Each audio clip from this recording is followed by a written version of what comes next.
Hi everyone, my name is Maxwell Dziabis, aka Hi Bob 7 or Solink Smash in various places. My pronouns are he, him. I've done a lot of Turnabout Musical related things, including I am the current head admin of PW Musical Productions. I participated in Nerdification Media's productions Turnabout Musical Live and the premiere audio production of Turnabout and Ace Attorney Musical.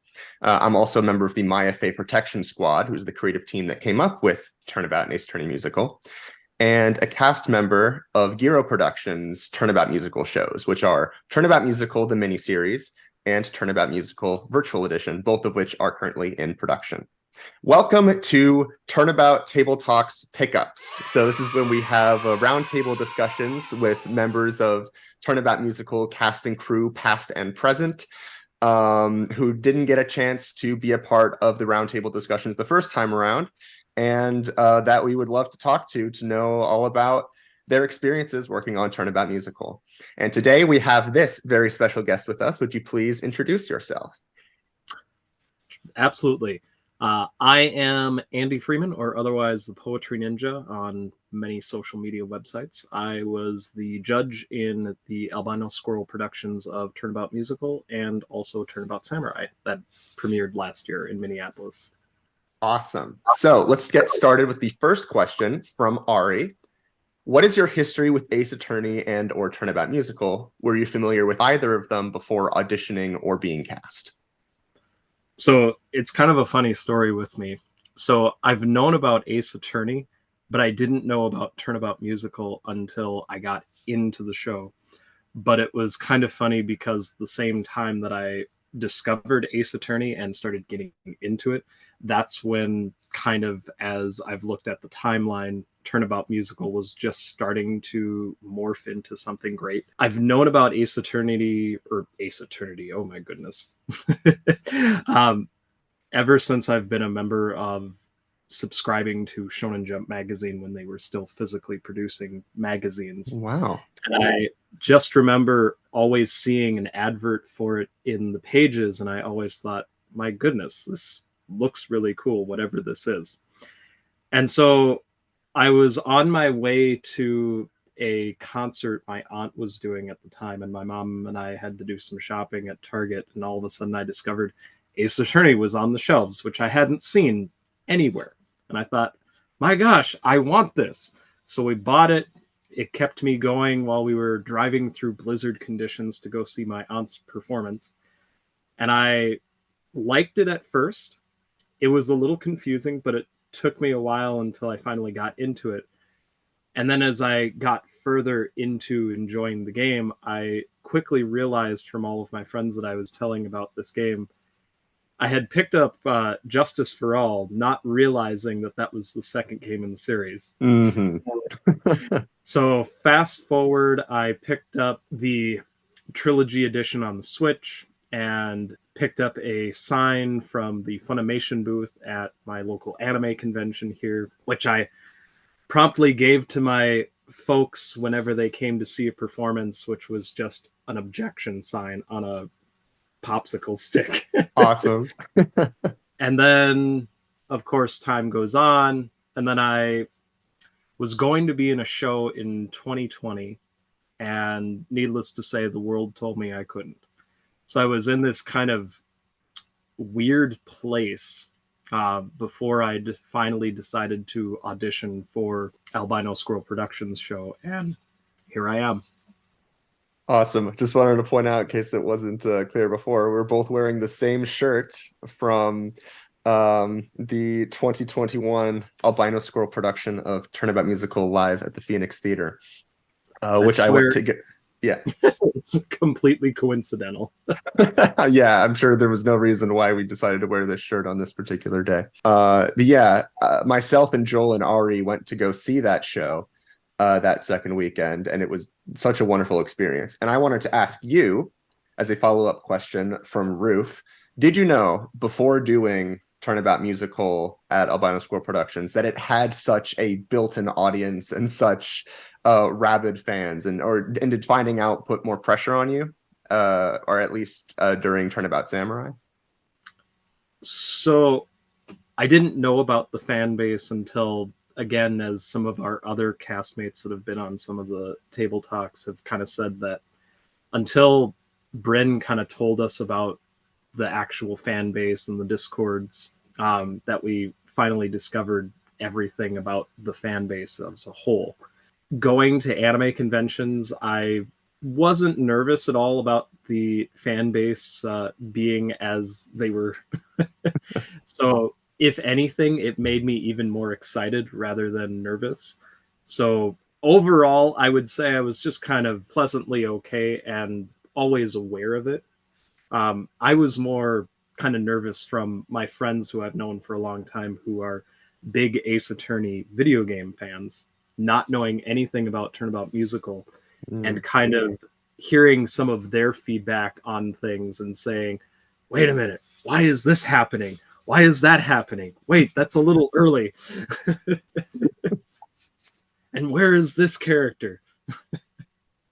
But kind of going back into kind of thinking about all of that is, I've always had this mantra that my father has always told me throughout my life, and it's always kind of given me this motivation that no matter what I do, no matter what happens, I just do the best that I can, and it will always just get better from there. Just going with that mindset, that kind of helped me get that mindset of, you don't have to be nervous about this, just do what you can, and they will reward you with their happiness. That's really lovely. Thank you. Okay, this next question is from Kate. It's a bit of a long one. It's multi-part, so feel free to take as much of it as you want. So, with the judge, are there any elements of your own portrayal of the character that were inspired by someone else's take on the role? What other characters or actors or anything else did you reference for inspiration when crafting your own personal characterization? And conversely, what differentiates your version of the character from the others? What did you bring to it, and how did it shape your performance? So I did a lot of research, and this was probably the first time that I've ever done any sort of acting role where I had an excuse to say why I was playing video games for a show. So I dealt, and that's kind of the funny story, is that I made it this mission of mine that, okay, I've played through some of the cases in the original trilogy, but I've never played through the entirety of the original trilogy. So as kind of a fun little Easter egg about me, I literally delved my heart and soul into all of the trilogy, and I literally got to the final part of Bridge to Turnabout as Ooh. we were pulling up the curtains for opening night. So, Oh my goodness. so I completed my goal, and it was quite a magnificent journey. But obviously, just going off of that media alone, there's not really much vocalization to go off of. Sure. So I did everything I could, from kind of looking at every single kind of show that I loved that included the legal system in some sort of way. 12 Angry Men and My Cousin Vinny come to mind. But eventually, after kind of looking at what I could and kind of studying what I could, something about my mind just settled on a voice that I've always used in my cosplays throughout history. And it's probably one of my favorite cosplays as a whole, and that is Yami Yugi from Yu-Gi-Oh! Yo, So, that's so awesome. if you listen close enough, it's, Oh my goodness. it's very much Dan Green, but Oh, you wouldn't pick up on that unless you had that in the back of your mind. So a lot of that kind of delved into the overall portrayal of it. But I think the big thing that a lot of people will take away from that performance is the fact that I have so many facial cues, because I'm just standing behind a podium the majority of the show, and I thought it would be just kind of boring if I'm just standing there and then just delivering my lines. So I had to figure out different things to kind of make that particular role just a little bit more exciting and more appealing, but not taking away from the overall action. Because as I've been told in my teachings over the last few years that I've been in acting, is that it's challenging to be in a leading role. It's much more challenging when you're in a ensemble slash supporting role. because you are trying to create something that doesn't really have a whole lot to already go off of. That made it somewhat challenging, but at the same time, I guess, kind of amusing. Because I think I remember watching some of the feed and seeing some of the fans say, "My God, the facial expressions of the judge." And I think the other thing about it is that the judge overall has always been portrayed as kind of a bumbling old man, but yet for some odd reason, I don't have a bald head, and we were going to go with a bald cap, but decided against it. And I think that probably was for the better, because I think with what we had for facial hair and what we had for my hair as a whole, it came off enough that he was still somewhat older, but not necessarily elderly. Right. And I think something else about the judge is that in the beginning, he's always so serious and so stern, but there are moments where he just kind of acts like a little bit of a confused individual. So it has kind of this audience perspective of just looking at things as a neutral party. Looking at that point of just being this neutral view kind of helped cement the idea of being somewhat serious, but having a little bit of mischievousness every now and again. Our next question is from our great friend Wendy Alice. Is there any fun lore or backstory for your version of the judge that we might not see in the shows? Well, again, just delving into the fact that somehow I went with my Yami Yugi voice for the role just kind of is that neat little tidbit of it all. I don't really have any much in terms of lore, because when I'm dealing with characters that are kind of a supporting role, I kind of have stuff to go off of. So I kind of went into this sort of blind and going with what was already established. So I didn't really have anything backstory wise for the character, but I did have a lot of fun interactions with said voice, and the fact that somehow that voice has kind of carried me with a lot of different things that I've been doing. I've done things with Yu-Gi-Oh! Where I've been taking that particular cosplay, and I've done cosplay skits 10 years before doing this. In fact, there's a scene that I did with that particular cosplay with Lynn Cara from Atop the Fourth Wall. Oh, really? Yeah. I don't remember what the episode was, but he was so cool and so generous. And when I debuted the whole thing, I was hosting a huge tournament at the time at this con that he was at. And he said, okay, I want to enter, and I'll see you at the finals. And sure enough, there he was, the night of the finals of that whole thing. Wow. But I'm kind of going off topic on that. Again, the other cool thing is just going through and delving into the original trilogy. And then something else that was also fun too was that me and Christian, who was a part of the same production team as Phoenix, we kind of had some fun of kind of comparing everybody as if they were in different universes / fandoms. So Christian was coming up with what were the D&D classes of every single character. What would their Pokemon partner be, and which Muppet character are they? And then I had the fun moment of saying, well, hold on a minute. I'm a Yu-Gi-Oh fanatic. Why don't I give everybody a Yu-Gi-Oh deck and kind of give a better understanding of how all of these characters would be if they were put into this particular situation. And I remember giving the judge this kind of negation deck of sorts, where he's bringing down heavenly balls that would come from his hand that would just stop anybody from doing anything. Loading up on 3 solemn judgments, 3 solemm strikes, Yep, 3 solemn yep. warnings. All the solemns and all the hand traps. There's some fun extra bits for any Yu-Gi-Oh fans watching. Next question is another one from Roof Dweller. What's another video game that you think would make a great musical?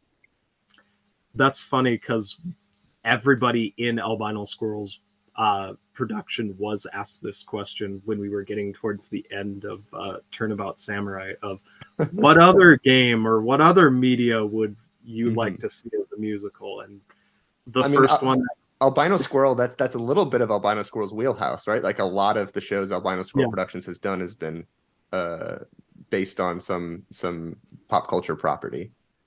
Yeah, and it's funny because I knew about Albino Squirrel before they did Turnabout, because I went to go see their latest show, which was themed around Zelda, because I had a friend that was in that show and didn't realize, wait a minute, I know this guy and I know all of those guys. And then I heard that they were doing this, didn't really do anything with it because I was already involved with something else. And then on a whim, while I was at work, someone from the production team who I never saw again, but was well acquainted with Bryn and everyone, just stumbled into my workplace and was wearing the shirt. And I said, hey, I remember that show.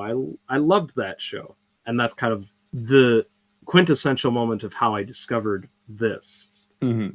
But again, going off topic again, my answer to this is still my favorite video game of all time and probably favorite franchise of all time, which is Square Enix The World Ends With You. Ooh. There can be a lot of hip-hop, a lot of trance types of music and dance styles that can incorporate into the combat system. There's so much depth with every single character and the story beats that exist with every single character. In fact, if anybody is looking closely at my shirt, I have a pin of a character from The World Ends With You. That would probably be my number one pick. I can't really think of a second other than possibly something from Cyber Connect 2 in regards to Dot Hack or the Little Bronx Tale series, but that's something totally way off the wall that I don't think would even be possible just from the concept. Talking dogs and airships and digital hackers. Yeah. I'm sure there have been far more bizarre plays and musicals out there. Next question from Shin. At the risk of being cliche, if you were not playing your current role, the judge, who would you want to play in Turnabout Musical or in Ace Attorney in general? So originally I was thinking in the back of my mind, man, I would love to play Phoenix. That would be so cool.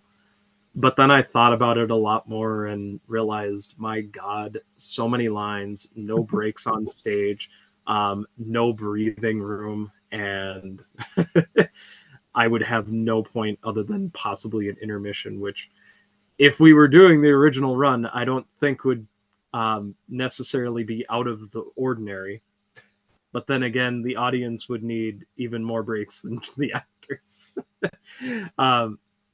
But my favorite character from the Ace Attorney series has always been Gumshoe. And I always thought that if it wasn't Phoenix, I would definitely love playing Gumshoe.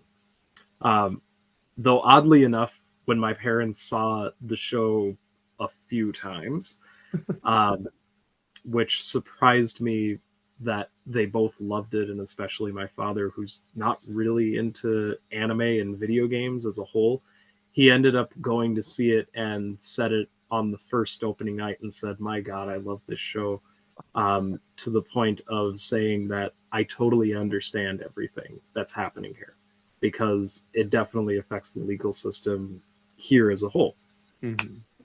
Which is weird because it's supposed to be a parody on the Japanese legal system.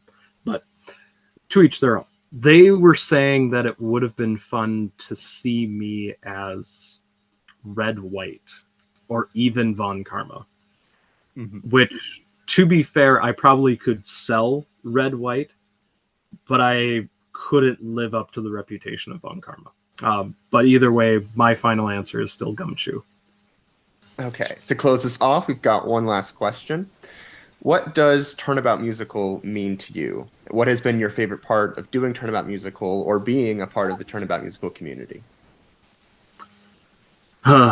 I actually was browsing through my Facebook feed and I came across my overall review of the experience of doing the first Turnabout Musical from 2 years ago on there. And I remember looking at that and seeing how much my life really changed and was impacted from being a part of the show. Because again, as I was mentioning before I was going to audition for Turnabout Musical, I was already committed to another show that was going to be a talent of artists and bringing about different things that had to do with mental health. And I was very excited about it and was kind of surprised that I was picked for it, because I had put in my first song that I ever wrote into it that reflected many moments of me when I become, as the song title suggests, overstimulated. And when that fell through, I was in this moment where I felt that I was never going to be able to perform anywhere again, because I thought, with so much that had been impacted by everything, I thought it would be next to impossible to perform anything anywhere. And then when I got the word of the audition happening and being virtual auditions, it was a totally new experience for me. But when I got into the show, I was even more flabbergasted by it, because I thought I was rusty, I was out of touch, and didn't really feel like I could be into it. And then when I was finally on it, it was an eye-opening experience, because everyone involved was caring, supportive, and just overall nice, as a lot of people have said in other productions. And just seeing that happen for me was even more exciting. And then the fact that we came back again for Turnabout Samurai was even more spectacular. But to put things lightly, it kicked something off of my bucket list and fulfilled a dream of mine. And we finally performed at my dream theater that I've always wanted to perform at ever since I said I wanted to be an actor, at the Mixed Blood Theater in Minneapolis, which, if you look into the history of it, there's a lot of beautiful things in regards to their message. It used to be an old fire station, is that right? It used to be an old fire station, but it was opened under the mission statement of Dr. Martin Luther King of being very inclusive and very supportive of every single community and every single individual. And that speaks volumes for a lot of different things for me personally. And that's why I felt that if I was going to perform at any stage, it would be that theater itself. And Albino Squirrels filled that dream of mine. And the fact that the fan base has been so supportive, to the point of, because I've always seen people that come and see the show is great, but when I see people have so much dedication of flying from different states to come see the shows, that's when I realized that this is something truly to behold. Because for the longest time, I always thought that the longest distance anyone would see a show of mine would be my cousin and his family, which are like 3.5 hours north of where I am here in Minneapolis, kind of close to the Canadian border. And they drive to and from the exact same day when they go see the show. And I thought that that was always the longest distance. And I thought, hey guys, this shows real commitment. And to see even more commitment from the rest of you guys, you've completely blown me away with everything. But again, being so life-changing, I've been involved with even more shows. I've been cast into other shows. I'm doing a show coming up that I never would do, because the fall is always a busy time for me in my life. And the fact that Albino Squirrel's production was that jumping off point, and the fact that the fan base of Turnabout has been so supportive of everybody involved with that and other future productions, has just been an absolute game changer in my life. Because again, if it wasn't for that person walking in the door at my office and seeing the numerous starting off and closing again and starting off again from Albino Squirrel, I probably wouldn't be where I am right now. So I have a lot to thank to everybody in the fan base, everybody within the production team, everybody going forward, and I can't express any more thank yous. Thank you so much for sharing so much of that and for being so well said across the whole pickup. So thank you so much. For everyone watching this later, don't forget to follow all of the relevant social media. There's a Turnabout Musical link tree in the description. It's got links to Turnabout Musical's official Facebook, Twitter, TikTok, and Discord, as well as links to the already available productions. You're watching this on the Gero Productions YouTube channel, so make sure that you're subscribed there so you can get more updates on Turnabout Musical, the mini-series, and Turnabout Musical Virtual Edition. You can also find Gero Productions on the website geroproductions.card.co, which includes links to their Twitter and Instagram. And you can find Nerdification Media, which produced Turnabout Musical Live, and the premiere audio production of TAAAM at nerdification.media, which also has links to their Patreon, Twitter, and YouTube. And make sure to join the Turnabout Musical official fan Discord if you want to keep up to date with the newest stuff going on in the Turnabout Musical sphere and get to chat to folks like us. So thank you, Andy, once again. Thank you so much. Yeah, thank you too. Again, my socials are the Poetry Ninja on YouTube, Ninja Poetry at Ninja Poetry on Twitter / X, whatever it is now. Andy Freeman / the Poetry Ninja on Facebook, and I don't remember what I am on TikTok, but something relevant to the Poetry Ninja. All right, I'll put all that in the description as well.